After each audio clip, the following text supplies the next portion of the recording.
যেদিন সরকার হাসিনা বিমান হেলিকপ্টার উঠছে এই দিন থেকে আজকে পর্যন্ত ঘুমের ট্যাবলেট লাগে না আমার। এমন একটা গম বোঝা যায় যে আমরা স্বর্গে বাস করতেছি। ওই সময় তো আতঙ্কের মধ্যে ছিলাম, কোন সময় অ্যারেস্ট করিলা একটা সিনজি এলে আগে ফলো করছি বা বাজার ফারাদার দিয়া কবল হয়েছি যে সিনজিটা কিসের আগে। আসলে কি বলবো, 15 বছর আমার মনে হয়েছে, 15,000 বছর মতো মনে হয়েছে। আমার প্রতিটা রাত্রে প্রতিটা দিন আতঙ্কের মধ্যে কাটতো। কিছু লোক আছে ওরেলের যারা আওয়ামী লীগ করে, তারা আমার আত্মীয় স্বজন দিয়া, আমার কাজ হইলে আমার ব্যবসা করি, আমার অফিসের বাইরে তেমন একটা বাইরে হই না, বা দলের একটা সমর্থক আমি হিসাবে আমি 15 বছর ধরে, কারণ ব্যবসায়ীর আর কোনো দল থাকতে পারে না। এরপরও আমি বিএনপির লেগে আমার যতটুকু করণীয় আমি করছি। আগে যুব দলের সিনিয়র সহসভাপতি ছিলাম, লাস্ট পর্যন্ত কমিটি হওয়ার পরে আমার আর কোনো পদ প্রতিযোগিতা টানছে না। আমিও ওরাল ইউনিয়নের আমিও ব্যবসা বাণিজ্য করি সুবাদে, আমার ব্যবসা নিয়ে আমি থাকি। আর বিশেষ করে আমার একটা ছেলে, আমি চিন্তা করছি যে কোনোভাবে তার ফিউচারটা যাতে ভালো হয়, লাইফটা যাতে ভালো হয়। কারণ আমি তেমন একটা লাইফ করতে পারছি না। আমার স্বপ্ন রইল আমার একটা ছেলে হই, তারা আমি সর্বোচ্চ পর্যায়ে নেওয়া পছন্দের মতন এই চেষ্টাটুকু করি। কিন্তু দুঃখের বিষয়, আমার 15টা বছর কিছু লোক আছে মানে আমার শান্তিতে ঘুমাবে লেগে দিছে না। আমার আত্মীয় স্বজন দিয়া, বিভিন্ন মানুষ দিয়া আমার মানসিক 2টা মামলার আসামি হয়েছি। একটাতে একদিন তাহন লাগছে জেলখানায়। এটা আমাদের তবু ভাইয়া আপ্রাণ চেষ্টায় আমি কোর্ট কাস্টডিতে, মামলার একটু ফাঁক ছিল, কোর্ট কাস্টডিতে জামিন হয়েছে। উপজেলা বিএনপি সেক্রেটারি। উপজেলা বিএনপি এই সময় তবু ভাই উপজেলা বিএনপি সেক্রেটারি ছিল না, এখন এখন সেক্রেটারি। তার ফরের মামলা 47 দিন জেল কাটানো লাগছে। 47টা দিন আমার 47টা বছরের মতো মনে হয়েছে। আমার ছেলেটা মামলা আপনার নামে দিছিল, ওই দুইটা মামলা কি সত্য ছিল?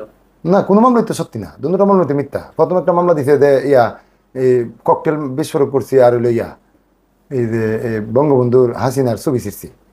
কোনোটাই লাশ মারতে তদন্ত কর্মকর্তা, এই আওয়ামী লীগ সরকার আমলে কোনো তদন্ত কর্মকর্তা কোনো ক্রু বিচারে পাইছে না, মানে কোনো প্রমাণাদি করতে পারছে না। এই মামলাগুলোর মধ্যে আপনাকে আসামি করার কারণটা কি?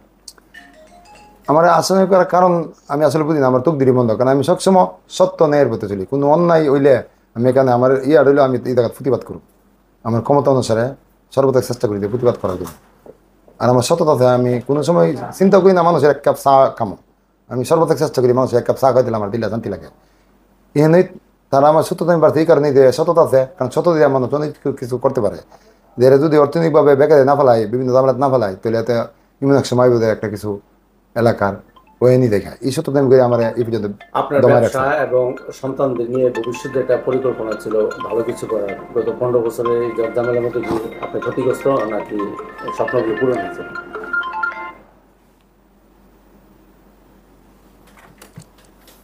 না, এই যে গত যে লাস্ট যে নির্বাচনের সময় একটা আমার ধরে নিল, আমি বাসার মধ্যে শুয়ে রয়েছি, জাতীয় সংসদ নির্বাচনে বাসার মধ্যে শুয়ে রয়েছি।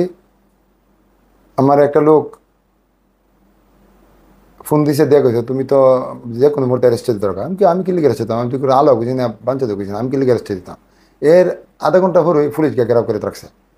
আমি আপ্রাণ চেষ্টা করছি যে আমার কয়দিন আগে আমার 2টা বলকে ডুবে থাকা, অর্থনৈতিকভাবে একটু চাপের মধ্যে আছি, একটা ব্যবসা করে আনি কোনো রকমে, স্টিলের নৌকা 2টা ডুবে থাকা সাগরের মধ্যে, অর্থনৈতিকভাবে খুব চাপে আছি। এর জন্য আমি বালা মন্দ কিচ্ছু করি না, আমার চলাই আমি চলি। কিন্তু 2-1 মানুষ অরেলের সুতো তেমনি করে পুলিশ না আমার ধরে দিল রাত্রে। আমার দরজা ভাঙছে, গিট ভাঙছে, আমার ওয়াইফের বিভিন্ন কথাবার্তা বলছে আওয়ামী লীগের লোকগুলা। এগুলোর নাম আমি সব জানি। নেতা ছিল, লাস্ট পর্যন্ত সিসি ক্যামেরা রেকর্ড ছিল। রেকর্ডটা আমার এক বন্ধু বলছিলাম যে এই রেকর্ডটা তুমি কালেকশন করো। এলার খুব কাছের এক বাই ফিরে দেবো দিকা, সেই রেকর্ডটা সিসি ক্যামেরা রেকর্ডটা কাটিয়ে লিছে। লাস্ট পর্যন্ত আমার ছেলেটা গিয়ে সিসি ক্যামেরা রেকর্ডটা পাইছে না। আপনি যতদিন জেলে ছিলেন 47 দিনে, লাস্টে 47 দিনে আপনার পরিবার ব্যবস্থা কেমন ছিল, ব্যবসার অবস্থা কেমন? না, আমার ব্যবসাটা তো ধ্বংসের দ্বার প্রান্তে চলে গেছে। আমার তো চলমান দৈনিকে আমার 10 লাখ 15 লাখ লেনদেন হয়। তো আমি ব্যবসার সুবাদে 2 দিন 3 দিন পর আমি এগুলা ফুস্টিং দিই। তো দেখা গেল কি আমি লাস্ট পর্তে জেল থেকে ঘুরে আমার 5.5 লাখ টাকা হাইকোর্টে নিম্ন কোর্টে মিলে করেছি। কারণ আমার ব্যবসায় কি যত দ্রুত সম্ভব চেষ্টা করছে, আমার যে বন্ধু বান্ধব এরা বাই করবার লাগবে, দলীয় লোক চেষ্টা করছে। কিন্তু টোটালি আমি জেল থেকে আয়া দিই যে আমার ক্যাশের মধ্যে শর্ট হয়ে আইসে আপনার 25 লাখ টাকা। আর আমার মামলা আর বিভিন্নতা মিলে আমার খরচ দিয়ে 5.5 লাখ টাকা। আর ব্যবসায়িক লস তো 47 দিনে আমার ব্যবসা একেবারেই বন্ধ ছিল। কারণ আমার ছেলেটা সবাই মতো ফার্স্ট ইয়ারে পড়ে, তাদের তো ব্যবসা চালানো সম্ভব না। তো আপনার এই সমস্যার মধ্যে যে মামলা বা মিথ্যা মামলা যেমন জড়াইছে, আপনার ছেলে মেয়ে লেখাপড়া তো ব্যাঘাত ঘটছে। লেখাপড়া তো আমি 47 দিনের মধ্যে আমার ছেলেটা এই জিপে 5 পায়া কলেজে ভর্তি হয়েছে। দেখা গেল কি এখানে সেকশন আছে ABC, ফার্স্ট ইন্টারভিউর মধ্যে সেকশন এর মধ্যে চান্স পাইছে। দেখা গেল কি আমি জেলা তাকালি নিয়ে আমার কাছে বাড়িতে আমার ওয়াইফের বাসাতে রয়েছে, এই সুবাদে সে লেখাপড়া একবারে একদম সিরিয়ার মধ্যে গেছিল। পরে আমার ছেলের এক বন্ধু আছে আর আমার ওরেলের যারা আছে তারা মিল রাখে যে তোমার আর বাড়িতে দরকার নাই, তুমি কলেজে চলে যাও। আমি জেলতে দেখলাম তার শিক্ষার মান এত খারাপ হয়েছে যারা বলার মতো না। কারণ একটা ছেলে ওই স্বাভাবিক বাবা যেহেতু বাবা তো জেলে জেলেতে আছে, কোনো সন্তান ওই সে শান্তি মতো লেখাপড়া করতো না। তো আপনার কথা বোঝা যাচ্ছে যে 15 বছর তো ভালোভাবে বাড়িতে ঘুমাইতে পারেন নাই। না 15 বছর কি গড়ে গিয়া ফলাইতে লাগে, গড়ে গিয়া মনে হয় আমি এই 15 বছরের মধ্যে 5 বছর বাড়িতে গেছি আর 10 বছরই হিসাবে বাইরে রয়েছি, পলায় ছিলেন, ফলাই রয়েছি গ্রেপ্তারের বই। গ্রেপ্তারের বয়ে। কারণ আমার আতঙ্কের মধ্যে রাখছে। শেষ কথা হচ্ছে কারণ দিনে যেটুকু অফিস করছি আমার এই একটা লোক দিয়া আমি এদিকে লাগাই রাখছি যাতে পুলিশ চলে যাই আমার খবর টবর দিয়ে যেহেতু শরীরে দেখতে পারি। কারণ আমার যে ব্যবসাটা আমি ইচ্ছা করলে অন্য জায়গায় গিয়া করা সম্ভব না, পরিবার সঙ্গে গিয়া সম্ভব না, আমার এলাকার থাকতে হইব যে কোনো শেষ উপায়। কথা হচ্ছে যে এই যে 15 বছর তো অনেক কষ্ট করছেন, এই যে শেখ হাসিনার দুঃশাসন বা স্বৈরাচারী আচরণ পতনের পরে এখন কেমন লাগতেছে? যেদিন সরকার হাসিনা বিমান হেলিকপ্টারে উঠছে এই দিন থেকে আজকে পর্যন্ত ঘুমের ট্যাবলেট কেন আমার এমন একটা গম বুঝা যাচ্ছে আমরা স্বর্গে বাস করতেছি।